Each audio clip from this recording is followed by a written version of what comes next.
ఎన్నిక ప్రక్రియ మరి జరుగుతుందా లేదా అనే ఉత్కంఠ నెలకొంది. ఒకరికొకరు పరస్పరం విమర్శలు చేసుకుంటున్నారు, ప్రతి విమర్శలు చేసుకుంటున్నారు. మరి ఈ నేపథ్యంలో కలెక్టర్ పర్యవేక్షణలో ఇదంతా జరుగుతుంది కాబట్టి అధికారుల నుంచి ఏదైనా క్లారిటీ వచ్చే అవకాశం ఉందంటారా? ఎందుకంటే లోపల వాళ్ళని బయటికి, బయట వాళ్ళని లోపలికి పంపించని పరిస్థితి ఉంది. అక్కడ వైసీపీ కౌన్సిలర్లతో పాటు అదే ఇంట్లో ఉన్నారు మాజీ మంత్రి దాడిశెట్టి రాజా అని కూడా టీడీపీ శ్రేణులు ఆరోపిస్తున్న తరుణంలో మరి అధికారులు ఏమంటున్నారు?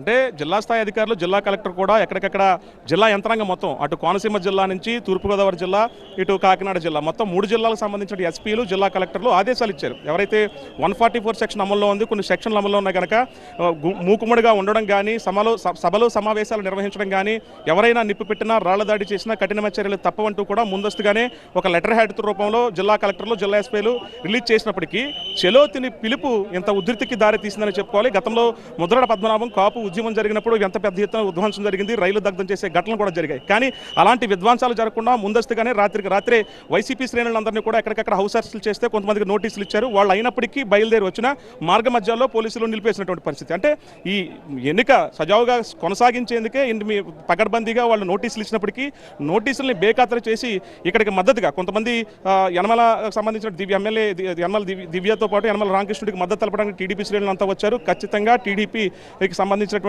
ఏదైతే ఈ ఎన్నిక ప్రక్రియను సజావుగా కొనసాగించడానికి మేము ఇక్కడికి వచ్చామని టీడీపీ శ్రేణులు చెప్తున్నారు. అదే మేము తగ్గేదే లేదంటూ వైసీపీ శ్రేణులు కూడా మొత్తం మూకుమ్మడిగా తుని నియోజకవర్గానికి సంబంధించి సెంటర్కి చేరుకున్నారు. మొత్తం తుని అంతా కూడా వలయంలాగా అటు మున్సిపల్ కార్యాలయం చుట్టూ కూడా పోలీసులు మోహరించారు. ఇప్పుడు ఉన్నటువంటి భవన్ దగ్గర కనిపిస్తున్నటువంటి అక్కడ కూడా పైనుంచి కింద వరకు కూడా మొత్తం వైసీపీ శ్రేణులు ఉన్నారు. అందులో ఈ 17 మంది కౌన్సిలర్లతో పాటు స్థానికంగా ఉన్నటువంటి దాడిశెట్టి రాజా, కొంతమంది ముఖ్య నేతలు, వైసీపీ ముఖ్య నేతలు ఉన్నారు. వీళ్ళు ఇక్కడి నుంచి కదిలితే కానీ వెనకాల పోలీసులు పంపించే ప్రయత్నం చేస్తున్నప్పటికీ ఎవరు కూడా వెళ్ళట్లేదు.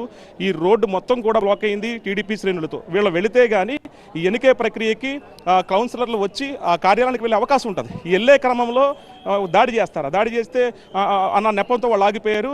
ఆ దాడి నుంచి అలాగే ఎలాంటి ఉధృతులు చోటు చేసుకోకుండా పోలీసులు రాత్రి నుంచి కూడా అక్కడ గస్తీ కాస్తున్నారు. ఎక్కడికక్కడ బారికేట్లు పెట్టారు. కానీ వీళ్ళు ఎవరైతే కౌన్సిలర్లు బయటికి రావడానికి బస్సును ఏర్పాటు చేసి బస్సును పంపండి, ఆ బస్సులో మేము మళ్ళీ తీసుకుని వెళ్ళి ఎన్నిక సజావుగా కొనసాగిస్తామనేది వైసీపీ వెర్షన్ చెప్పినప్పటికీ కూడా టీడీపీ శ్రేణులు ఆ బస్సును అడ్డుకున్నారు.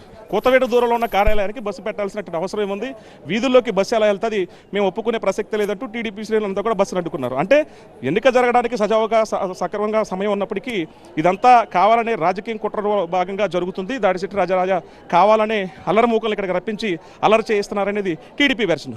కాసేపట్లో మళ్ళీ బయటకు వస్తారా, ఎన్నిక జరుగుతుందా అనేది ఉత్కంఠ ఇంకొక 10 నిమిషాల్లో తేలనుంది. ఇది ఇక్కడ ఉన్నటువంటి తాజా పరిస్థితి.